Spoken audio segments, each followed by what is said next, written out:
वकील से परामर्श करने का अधिकार। और तीसरा वो है जो तुम लोग कह रहे हो 24 घंटे में किसके समक्ष प्रस्तुत करना है, मजिस्ट्रेट, है ना। 24 घंटे में मजिस्ट्रेट के सामने प्रस्तुत करना है। Present in front of magistrate within 24 hour. 24 घंटे में मजिस्ट्रेट के समक्ष प्रस्तुत, बातें नहीं, के समक्ष पेश करना है या प्रस्तुत करना है। क्या मतलब बनता है इसका? इसका मतलब बनता है कि पुलिस 24 घंटे से ज़्यादा बिना मजिस्ट्रेट की अनुमति के जेल में नहीं रख सकती। अब जब मजिस्ट्रेट कहेगा कि 7 दिन की रिमांड, 10 दिन की रिमांड, तभी रखा जाएगा। 24 घंटे से ज़्यादा नहीं रखा जा सकता ना। लेकिन भारत में एक कानून है जो इसका अपवाद है।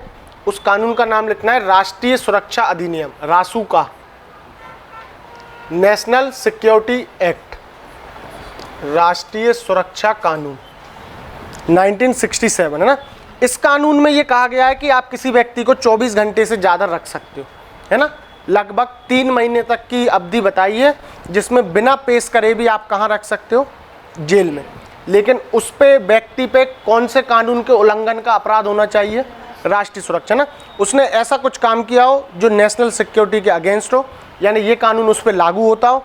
और अगर किसी व्यक्ति को इस कानून के अंतर्गत गिरफ्तार किया जाता है तो उसको ये वाला अधिकार प्राप्त नहीं होता है ना। तो ये तुम लोगों का होमवर्क है, थोड़ा डिटेल पढ़ के आना इसको, ठीक। अभी जो अपने क्या कहते हैं लद्दाख में सोनम वांगचुक पे जो लगाए ना, वो यही लगाए, ठीक है। और 2 और हम होमवर्क दे रहे हैं, एक टाडा और एक पोटा। ये 2 कानून भी पढ़ के आना है ना। ये टेररिस्ट से संबंधित है, टेररिस्ट एक्टिविटी से। तो ये 2 चीज़ें होमवर्क हैं, एक राष्ट्रीय सुरक्षा कानून NSA, नेशनल सिक्योरिटी एक्ट, और एक TADA और पोटा, ठीक। ये 2 होमवर्क है। आगे बढ़ते हैं। अगला मौलिक अधिकार पढ़ना है अपन को, राइट अगेंस्ट एक्सप्लॉयटेशन, शोषण के विरुद्ध अधिकार। आपका शोषण ना हो इसलिए आपको कौन कौन से अधिकार हैं? तो 2 अधिकार हैं, एक अधिकार है 23 में और एक अधिकार है 24 में। चालू है ना भैया, ठीक। आर्टिकल 23 और आर्टिकल 24। अभी सिर्फ हेडिंग डाल लेना, राइट अगेंस्ट एक्सप्लॉयटेशन, शोषण के विरुद्ध अधिकार, 23 और 24। सिंपल सा है। 23 कहता है किसी भी मानव का दुर्व्यापार नहीं होगा, बल के आधार पर श्रम नहीं कराया जाएगा और बिना पैसे दिए काम नहीं कराया जाएगा। और 24 ये कहता है कि बच्चों को खतरनाक या ऐसे कारखानों में काम नहीं कराया जाएगा जो उनके स्वास्थ्य के लिए हानिकारक हो। लेकिन बच्चा मतलब क्या,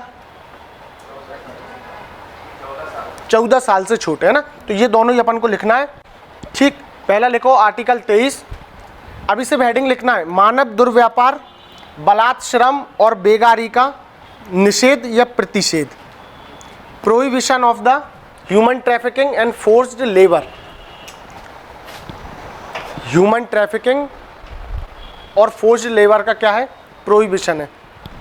मानव दुर्व्यापार का क्या मतलब है, ह्यूमन ट्रैफिकिंग का? तो ह्यूमन ट्रैफिकिंग का मतलब है किसी भी पुरुष, महिला या बच्चे को वस्तु के समान खरीदा या बेचा नहीं जाएगा, पहला मतलब। दूसरा मतलब है कि बच्चों को और महिलाओं को वेश्यावृत्ति में नहीं धकेला जाएगा। तीसरा है देवदासी प्रथा और चौथा है दास प्रथा। दास प्रथा यानी अपन ने देखा है सल्तनत ईरा में दास हुआ करते थे, लगभग गुलाम टाइप के ना। तो ऐसा कोई भी व्यक्ति अपने घर में नौकरों को या अन्य व्यक्ति को दास के रूप में नहीं रखेगा। और एक देवदासी प्रथा है। देवदासी प्रथा क्या है? देवदासी प्रथा है इस टाइप के ना, क्या होता था, महिलाएं अपने आप को भगवान के प्रति समर्पित कर देती थी, ठीक, और मंदिरों में ही रहती थी। लेकिन इस प्रथा का धीरे धीरे दुरुपयोग ऐसा हुआ कि मंदिर में जो पुजारी रहते थे वो उनका शोषण करने लगे, है ना। यानी भगवान की भक्ति ना रह के वो पुजारियों की भक्ति हो गई। तो फिर भारत के संविधान बनाने वालों ने कहा कि ये प्रथा का भी मिसयूज ज़्यादा होता है, इसलिए ये प्रथा भी भारत में क्या की जाती है, बैन। तो इतनी बात क्लियर है। मानव दुर्व्यापार में क्या चीज़ें आती हैं, खरीदना बेचना, वेश्यावृत्ति, देवदासी प्रथा और दास प्रथा। लिखना नहीं है। बलात् श्रम सबको पता है, बल के आधार पर श्रम। मुझे नहीं पढ़ाना लेकिन मुझसे ज़बरदस्ती पढ़वाए जाने का काम कराया जाए, मतलब मेरा कैसा श्रम लिया जा रहा है, बल के आधार पे। फिर बेगारी क्या है, व्हाट इज़ बेगारी? बेगारी है बिना श्रम के काम करवाना। बिना श्रम मतलब आपको बिना पेमेंट के काम करवाना। बलात् श्रम में पेमेंट तो दिया जा रहा है, लेकिन ज़बरदस्ती काम कराया जा रहा है। बेकारी में ना पेमेंट दिया जा रहा है और काम भी कराया जा रहा है ना। तो ये सब कुछ भारत में बैन है। अपने लिए जो काम किए वो सिर्फ इतनी लाइन है ना, ये बस समझ के चलना कि ये इसमें शामिल है। इतनी बात क्लियर है। फिर लिखो 24, कारखानों में बालकों के काम करने का निषेध। बच्चे कारखानों में काम नहीं कर सकते, लेकिन कौन से कारखाने स्पेशली जोखिमपूर्ण, ये लिखना है ना, जोखिमपूर्ण कारखानों में काम करने का निषेध बच्चों का। और बच्चा किसे माना गया है? जो 14 साल से छोटा हो, लेस देन 14 ईयर्स।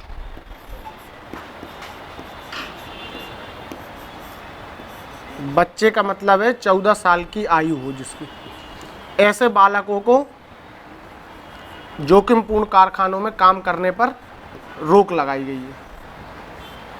इतनी बात क्लियर? ठीक है। अब आ जाओ धार्मिक स्वतंत्रता, रिलीजियस फ्रीडम क्या कहती है? धार्मिक स्वतंत्रता का अधिकार, राइट टू रिलीजियस फ्रीडम, किस आर्टिकल से किस आर्टिकल तक है? 25 से 28, 25, 26, 27 और 28, 4 आर्टिकल हैं इसमें।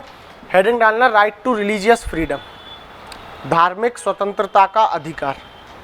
पहला डालो आर्टिकल 25। धर्म को लेके लोगों को क्या क्या स्वतंत्रता है? 4 टाइप की स्वतंत्रता है। पहली स्वतंत्रता लिखो, अंतःकरण की स्वतंत्रता, right to freedom of religious conscience, अंतःकरण की स्वतंत्रता। लोगों को धर्म की स्वतंत्रता में पहली स्वतंत्रता कौन सी है?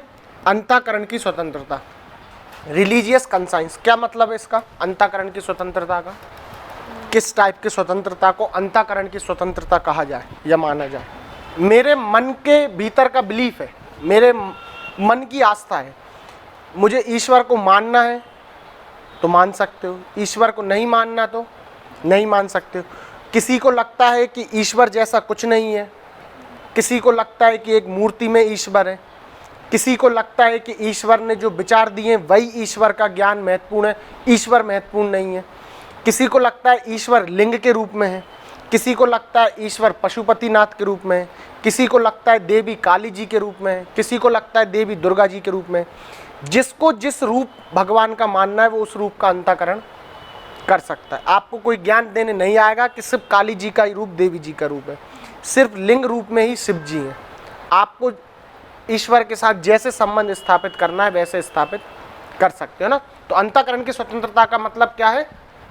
मन की आस्था। आपको ईश्वर के प्रति जैसी आस्था है या नहीं भी है तो ये भी आपको आज़ादी है ना। ईश्वर को मानना ही आज़ादी नहीं है, ईश्वर को नहीं मानना भी आज़ादी है ना। ठीक है। दूसरा आ जाओ, आबाद रूप से मानने का अधिकार, राइट फ्रीली टू प्रोफेस। इसका क्या मतलब है? पहला क्लियर है?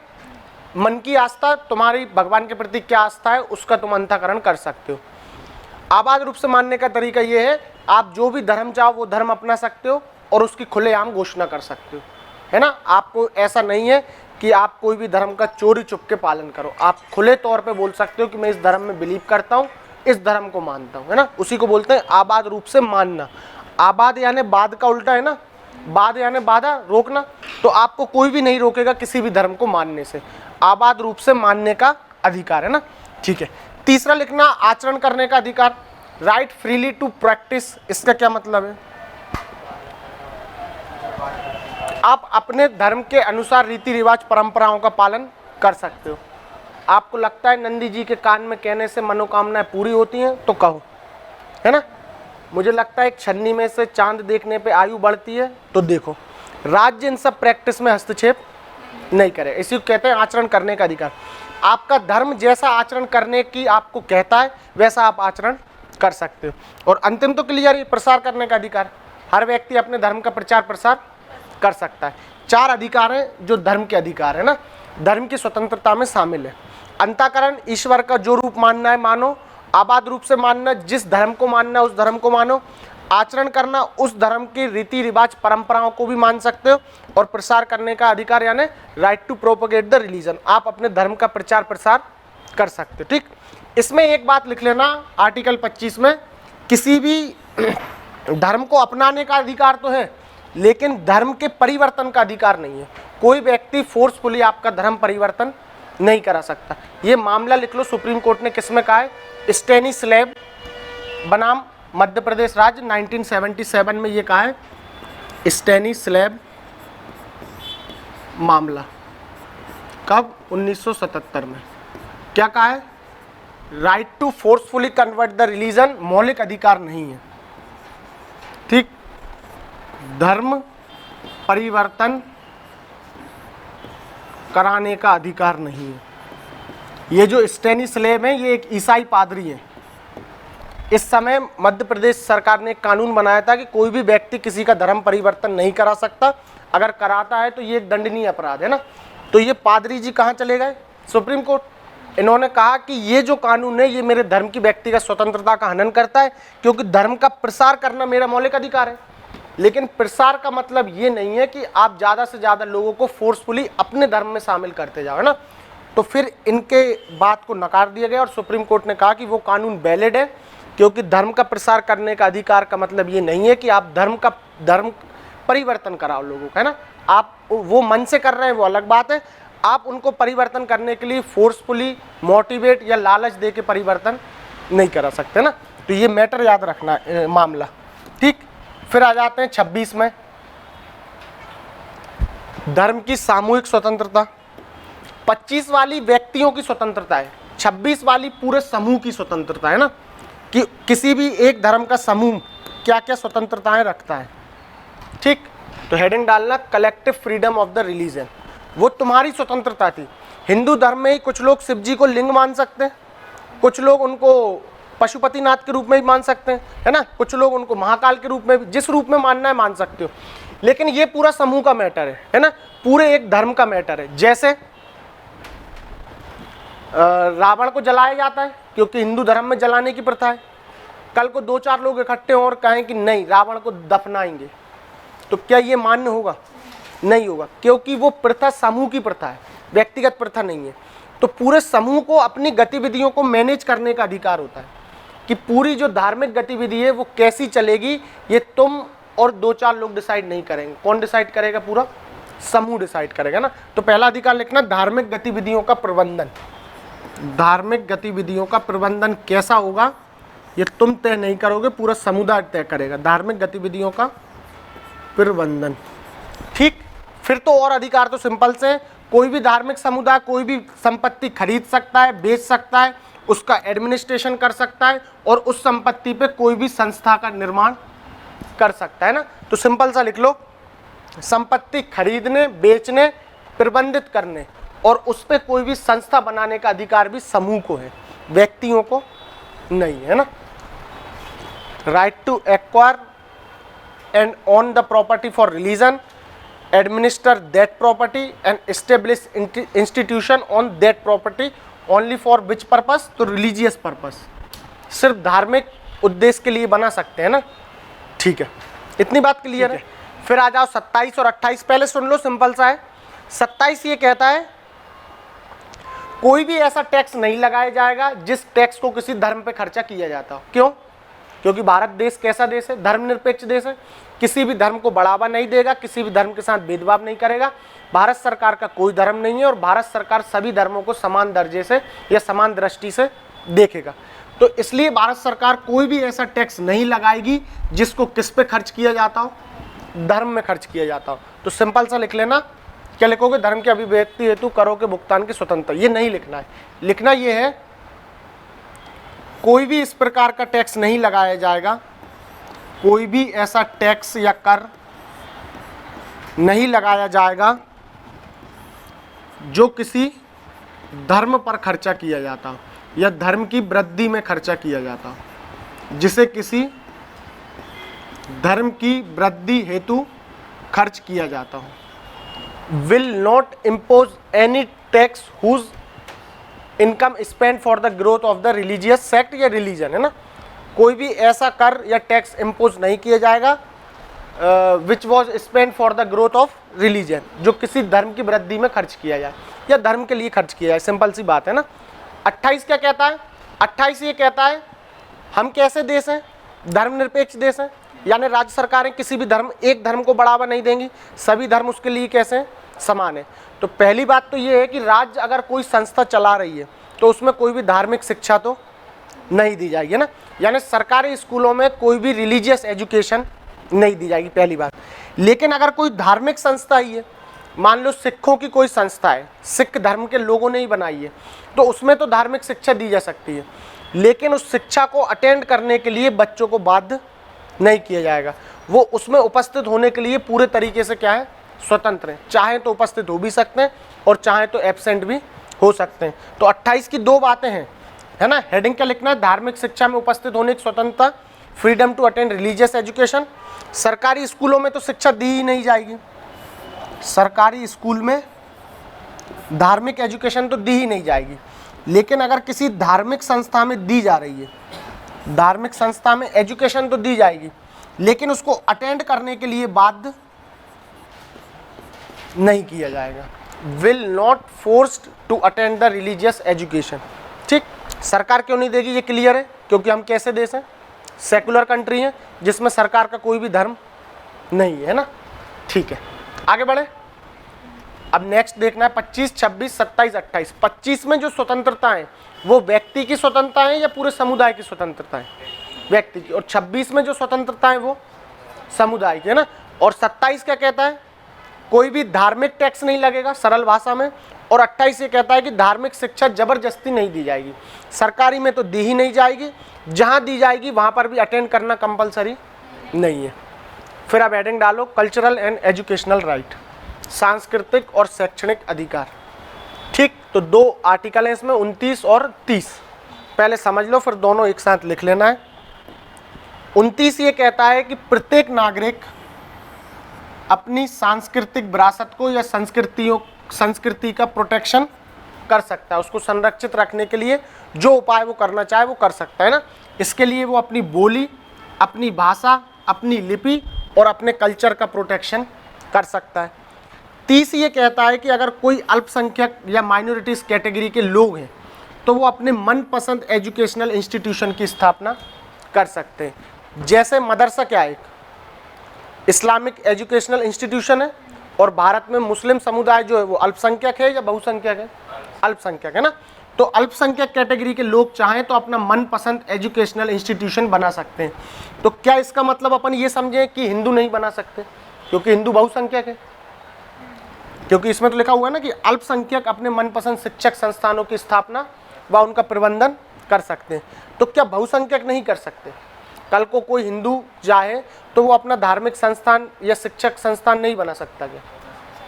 तो फिर यहाँ पे क्यों नहीं लिखा है? तो बहुसंख्यक भी बना सकते हैं, अल्पसंख्यक भी बना सकते हैं। डिफरेंस ये है कि अल्पसंख्यक का ये अधिकार फंडामेंटल अधिकार है, लेकिन बहुसंख्यकों का ये अधिकार फंडामेंटल अधिकार नहीं है ना।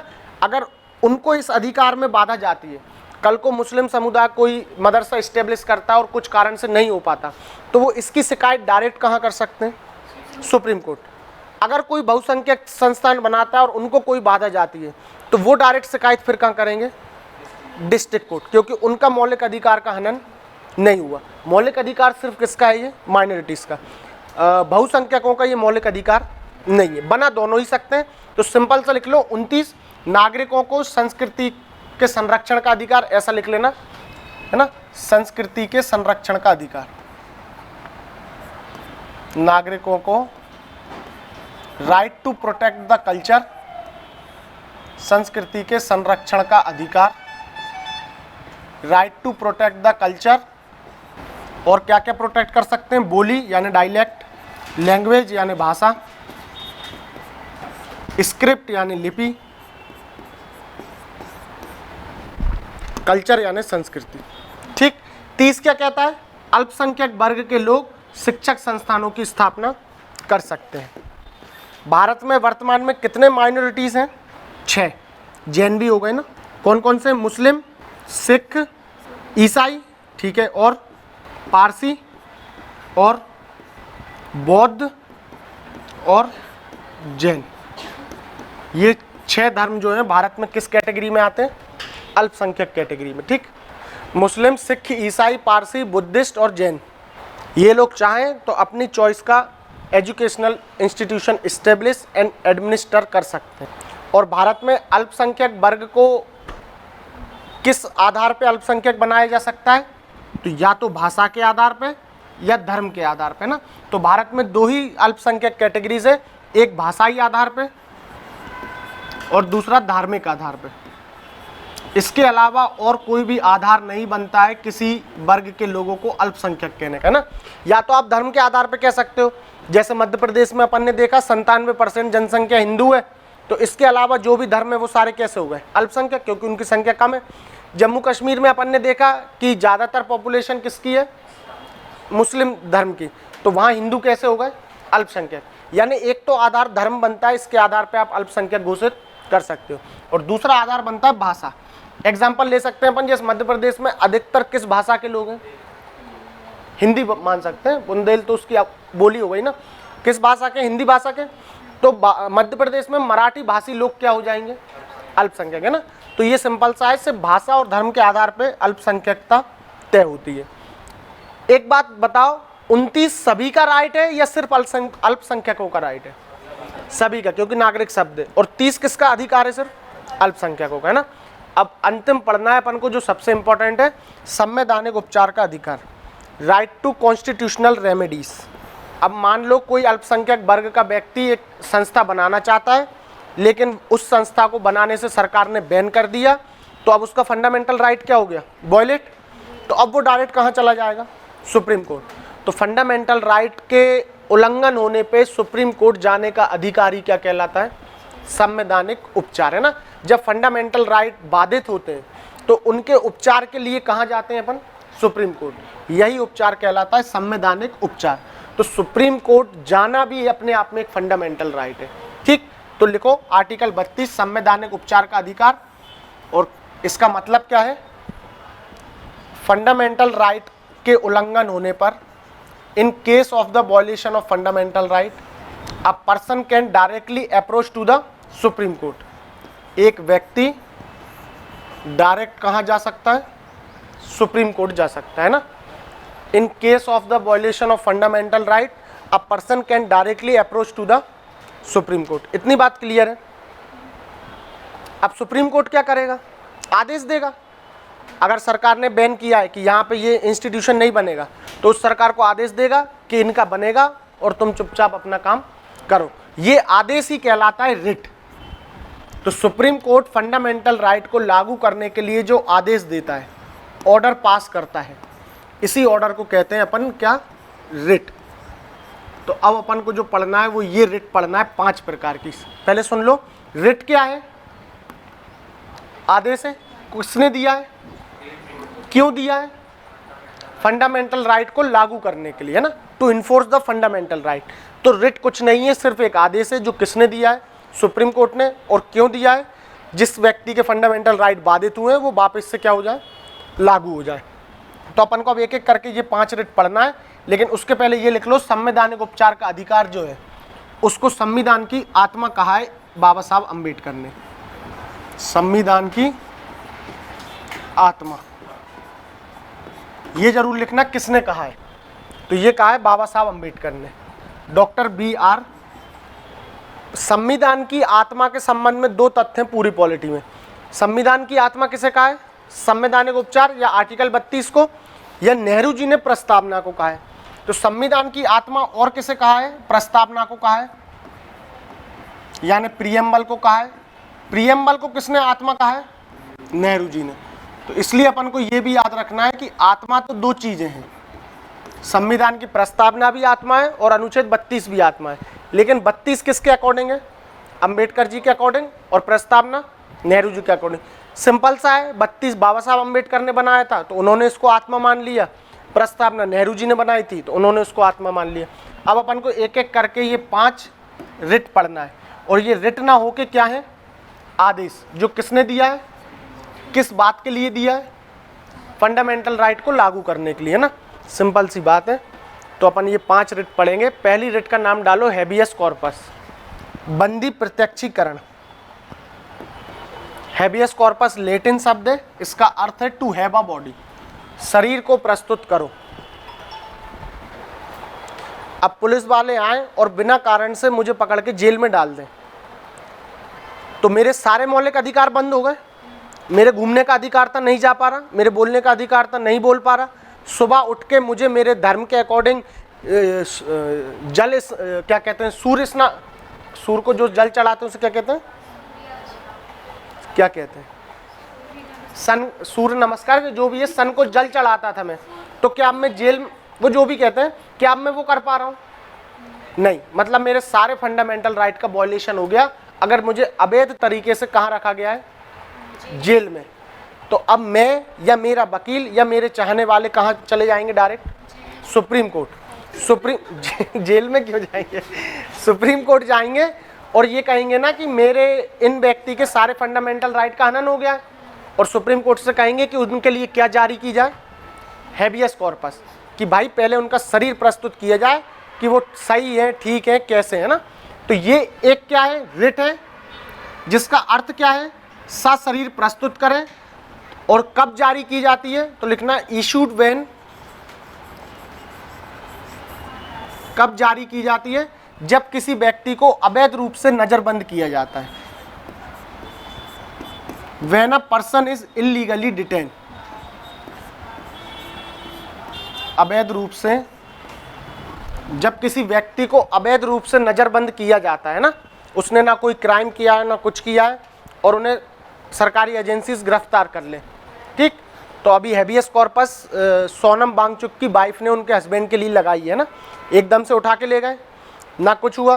तो सोनम वांगचुक की वाइफ का पहला मैटर ये था कि हमें कारण भी नहीं बताया। कारण बताना पहला वो है ना, अधिकार है फंडामेंटल राइट गिरफ्तारी का, लेकिन ये बताया किसको जाता है, जिसको गिरफ्तार किया जाता है।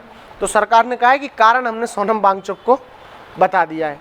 कहीं ये लिखा है कि वाइफ को कारण बताना है, कारण उसे बताना है जिसे क्या किया है, गिरफ्तार किया है। तो वाइफ ने ये याचिका डाली थी कि हमें कारण भी नहीं बताया, फंडामेंटल राइट वॉयलेट हो गया कारण ना बताने पे। तो सरकार की तरफ से आंसर आया है कि हमने सोनम वांगचुक को बता दिया है, और उन्हीं को बताना है जिसको गिरफ्तार किया ना। तो अभी उनके लिए ये हैबियस कॉर्पस की मांग की गई है कि उनके शरीर को एक बार पेश करो, क्योंकि जब से पकड़ के ले गए तब से अभी तक पता नहीं है कहाँ है, कैसी कंडीशन में ना। तो हैबियस कॉर्पस समझ गए, एक आदेश है जो सुप्रीम कोर्ट कब जारी करता है, जब किसी व्यक्ति को अवैध रूप से क्या कर लिया जाए, गिरफ्तार, है ना। नजरबंद शब्द नहीं समझ पा रहे हो तो यहाँ पे लिख लेना गिरफ्तार, वह ना पर्सन इज इलीगली डिटेन। फिर सुप्रीम कोर्ट का आदेश मानना पड़ता है, उस व्यक्ति को सशरीर लेके आना पड़ता है ना। सशरीर का मतलब डेड बॉडी से नहीं है, सशरीर का मतलब है कि अब उसको पहले सामने प्रस्तुत करो, उससे सवाल जवाब करेंगे कि क्या हुआ, कैसे हुआ, है ना, ठीक है। दूसरा लिखो परम आदेश, हम आदेश देते हैं, मैंडमस। कौन सा एक्टर है ये, जॉनी लीवर, परेश लीवर परेश रावल और जॉनी लीवर का मिलजुल के परेश लीवर, ठीक है। तो बॉडी के दर है का मतलब क्या है, बंदी प्रत्यक्षीकरण, नाम से भी समझ में आ रहा है, जिसको बंदी बनाया गया उसको प्रत्यक्ष रूप पे प्रस्तुत करो, अब है ना। परमादेश हम आदेश देते हैं, तो क्या सुप्रीम कोर्ट मुझे सुबह जल्दी उठने का आदेश दे सकता है, नहीं, तो फिर किसको आदेश दे रहा है, हाँ? तो मैं उसके अधिकार क्षेत्र से बाहर हूँ, गवर्नमेंट ऑफिशियल्स को, है ना, सरकारी लोगों को आदेश दे रहा है। कब आदेश देगा, जब वो अपने कर्तव्यों का पालन नहीं करेंगे। नगर निगम का काम है सुबह सफाई करना, लेकिन अगर नगर निगम नहीं कर रहा तो सुप्रीम कोर्ट उनको आदेश देगा कि सफाई करो, क्योंकि अगर सफाई नहीं हो रही तो कौन सा फंडामेंटल राइट वॉयलेट हो जाएगा, आर्टिकल 21, क्योंकि स्वच्छ वातावरण में रहने से ही मेरा जीवन बेहतर होगा ना। तो अगर मैं गंदे वातावरण में रह रहा हूँ मतलब मेरा आर्टिकल 21 खत्म हो रहा है, तो उसके लिए फिर सुप्रीम कोर्ट कौन सा आदेश देगा, परम आदेश, या कौन सी रिट जारी करेगा, परमादेश। कब जारी करता है सुप्रीम कोर्ट ये, जब कोई सरकारी व्यक्ति अपने कर्तव्यों का क्या ना करे, पालन ना करे, सरकारी व्यक्ति द्वारा कर्तव्यों का पालन ना किए जाने पे। When a government official do not perform his duty, सरकारी व्यक्ति कर्तव्यों का पालन ना करे। When a government official do not perform his duty, तो उनके अपने कर्तव्यों को पालन करने के लिए सुप्रीम कोर्ट क्या देगा, आदेश देगा, ठीक। तो भाई ने बोला मतलब करने का, तो यहाँ भाई कौन है, सुप्रीम कोर्ट। सुप्रीम कोर्ट ने बोला है तो फिर करना पड़ेगा, है ना, ठीक है। फिर लिखना है प्रोहिबिशन यानी प्रतिषेध, रोकना इसका अर्थ होता है, अर्थ भी लिखते जाना है ना। टू फॉरबिड, क्या रोकना चाह रहा है सुप्रीम कोर्ट। अच्छा हाँ, परमादेश में एक बात लिख लो, सुप्रीम कोर्ट दो व्यक्तियों को परमादेश नहीं दे सकता, एक भारत का राष्ट्रपति और एक राज्यपाल, है ना। ये बात लिख लो कि परम आदेश किसके अगेंस्ट या मैंडेमस किसके अगेंस्ट इशू नहीं हो सकता कभी भी, राष्ट्रपति के अगेंस्ट और राज्यपाल के अगेंस्ट, गवर्नर और प्रेसिडेंट के अगेंस्ट, है ना। Can not issued against the president and the governor. परमादेश रिट राष्ट्रपति और राज्यपाल के विरुद्ध जारी नहीं की जा सकती, है ना। फिर लिखो प्रोहिबिशन। प्रोहिबिशन कब जारी होता है अब ये समझो। मध्य प्रदेश हाईकोर्ट क्या उड़ीसा का मैटर सुन सकता है? नहीं, मध्य प्रदेश हाईकोर्ट का अपना एक ज्यूरिडिक्शन है, क्षेत्र अधिकार है। अगर कोई सा हाईकोर्ट अपने लिमिट से बाहर जाके काम करता है तब सुप्रीम कोर्ट उसके लिए क्या जारी करता है? Prohibition writ. क्यों? उससे बोलता है कि अपने लिमिट में रह के काम करो, अपने लिमिट के बाहर का काम मत करो। तो प्रतिषेध एक रिट है जो सुप्रीम कोर्ट अपनी निचली अदालतों के लिए जारी करता है। और कब करता है? जब वो निचली अदालत अपनी सीमा से बाहर जाके काम करने लग जाती है। तो क्यों करता है? उनको रोकने के लिए, ठीक। तो लिखना इशूड व्हेन, या लिखना issued to the subordinate courts, निचली अदालतों के लिए जारी की जाती है। Issued to the subordinate courts, अधीनस्थ न्यायालय या निचली अदालत, है ना। कब की जाती है? व्हेन दे वर्क, जब वह अपनी सीमा के बाहर काम करते हैं ना। When they work outside their limit, जब वह अपनी सीमा से बाहर जाकर काम करते हैं। When they work outside their limit, है ना। बस इतनी याद रखना कि ये सिर्फ कोर्ट के लिए जारी होती है। संजय सर कल को अपनी कोचिंग छत्तीसगढ़ में खोल ले तो सुप्रीम कोर्ट ये नहीं कहेगा कि अपनी लिमिट में काम करो। सिर्फ किससे कहता है सुप्रीम कोर्ट? ये कोर्ट से अकेला कह सकता है कि उसके जो निचली की कोर्ट है वो सिर्फ अपनी लिमिट में रह के ही काम करे ना। तो ये सिर्फ एक कोर्ट दूसरे कोर्ट के लिए जारी करता है। क्या हाई कोर्ट सुप्रीम कोर्ट से कह सकता है लिमिट में काम करो? नहीं। यानी सुप्रीम कोर्ट हाई कोर्ट से कह सकता है और हाई कोर्ट अपनी निचली अदालतों से कह सकता है। फिर आ जाओ सरसराई यानी उत्प्रेषण, टू बी सर्टिफाइड, अर्थ होता है इसका सूचित करो। उत्प्रेषण का तो अर्थ ही होता है प्रेषण यानी भेजो, उत यानी ऊपर, ऊपर भेजो। ये कब जारी की जाती है? तो उत्प्रेषण जारी किया जाता है जब सुप्रीम कोर्ट को लगता है कि किसी मामले में जो निर्णय आया है वो संदिग्ध है, उसमें पूरे पक्षों को नहीं सुना गया है, या हाई कोर्ट ने उसमें पक्षपात किया है, या उसमें कोई नया तथ्य अब निकल के आया है तो अब उस निर्णय को बदलना है। तो सुप्रीम कोर्ट कहता है कि फला फला मामले को अब हमारे पास भेजो, उस मामले की सुनवाई कौन करेगा? हम करेंगे। तो उत्प्रेषण कब जारी की जाती है? जब सुप्रीम कोर्ट को निचली अदालतों के किसी निर्णय में क्या हो? संदेह हो, डाउट हो कि ये जो निर्णय आया है ये कंप्लीटली सही नहीं है ना। तो लिखना issue to the subordinate courts, ये भी सिर्फ कोर्ट में ही जारी की जाती है। कब की जाती है? जब किसी निर्णय में सुप्रीम कोर्ट को क्या हो? संदेह हो। When there is a doubt in the decision, निर्णय में संदेह हो कि ये निर्णय जो है ये पूरी तरीके से न्याय सुनिश्चित नहीं करता, इसमें और न्याय होने की गुंजाइश है ना। कोई नया एविडेंस में लाओ, या सुप्रीम कोर्ट पे ऐसी कुछ खबर पहुंची हो कि इसमें हाई कोर्ट ने पक्षपात किया है, तो फिर सुप्रीम कोर्ट कहेगा कि उस मैटर को हमारे पास भेजो। भेजने के लिए सुप्रीम कोर्ट को क्या जारी करना पड़ेगा? सरसराई यानी उत्प्रेषण। ठीक है, इतनी बात क्लियर है कि ये भी सिर्फ सबऑर्डिनेट कोर्ट्स के लिए जारी होती है और ये भी सबऑर्डिनेट कोर्ट्स यानी निचली अदालत या फिर अधीनस्थ न्यायालयों के लिए जारी होती है। तो फिर दोनों में डिफरेंस क्या है? दोनों ही इनमें डिफरेंस क्या है? इसमें और इसमें सुना गया है ना, सही है। ये तब जारी होती है जब सुनवाई चल ही रही है, अभी वर्डिक्ट या निर्णय नहीं आया है। तो लिखना ये जारी होती है ड्यूरिंग द हियरिंग, जब सुनवाई चल रही है, अभी इसमें मामला नहीं आया। और ये जब जारी होती है जब इस पर निर्णय आ जाता है।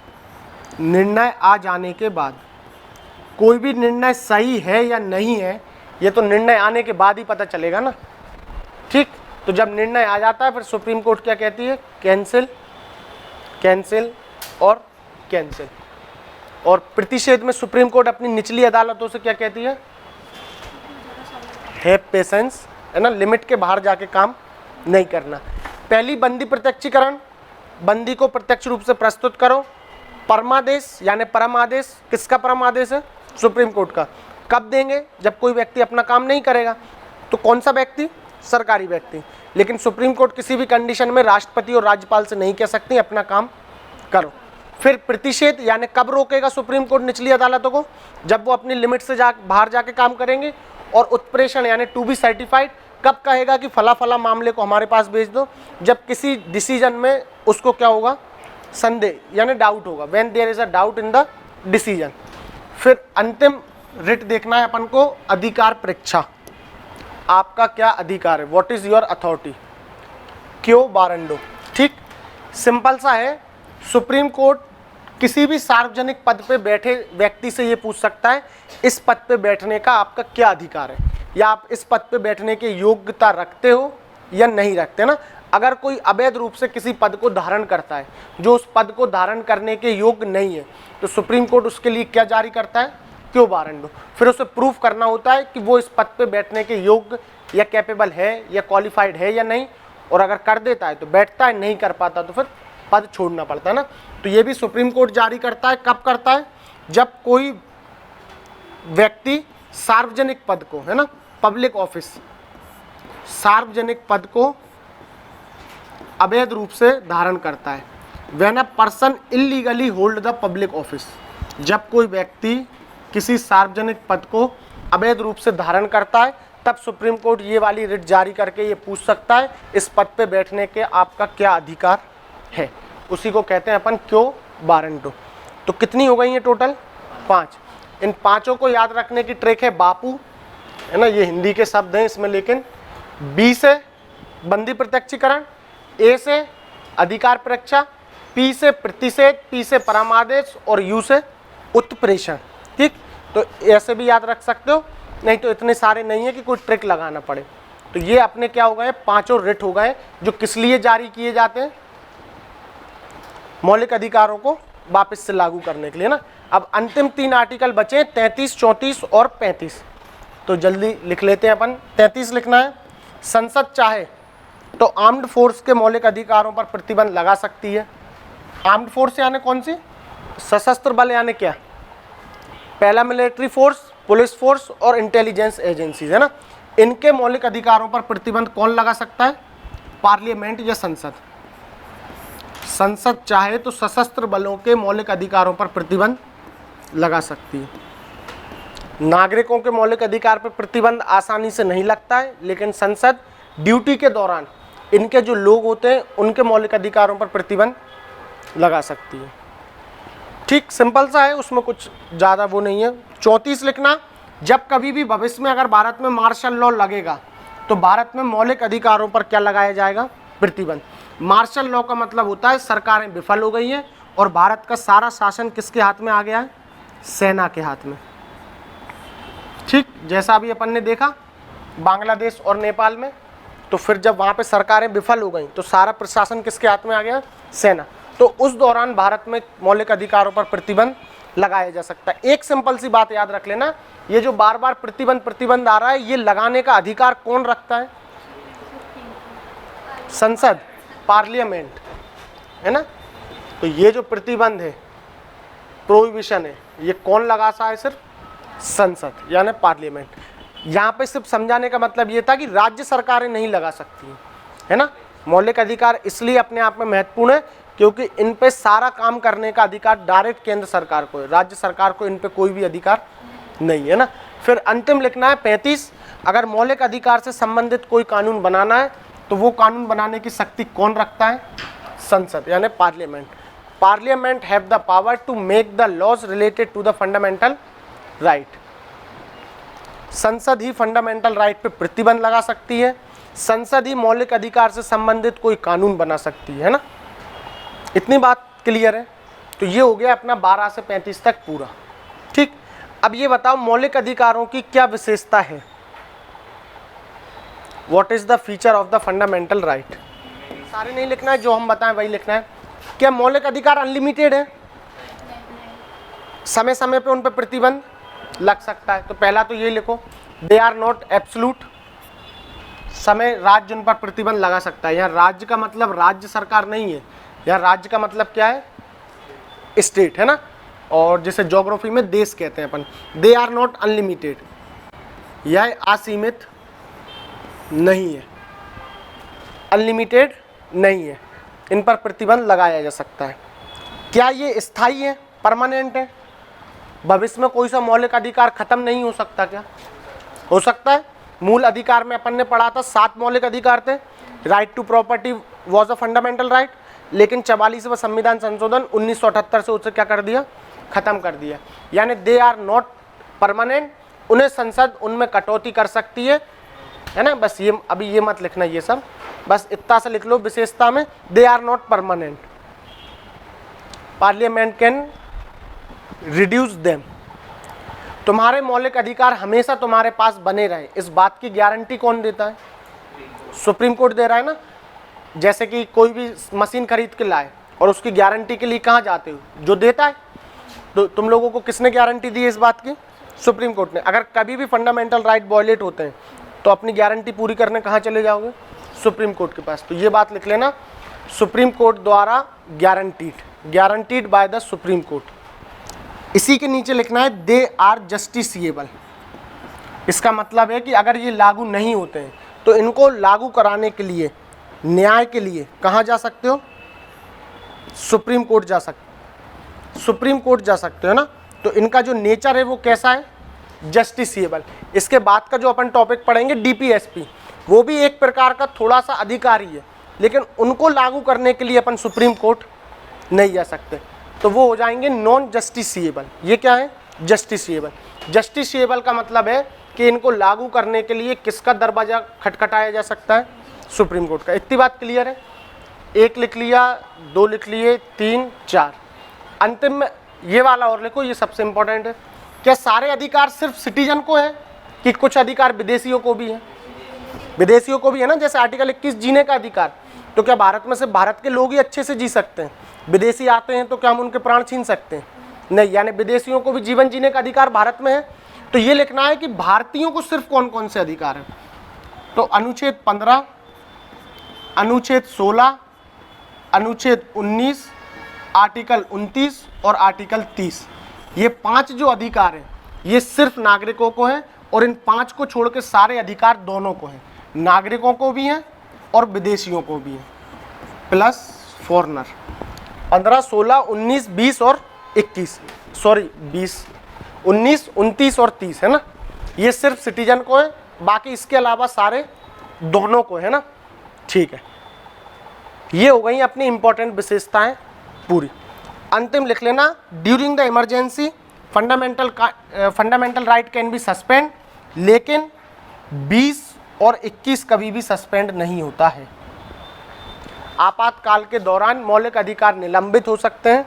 निलंबित यानी उनका उपयोग थोड़े समय के लिए टाल दिया जा सकता है, ठीक।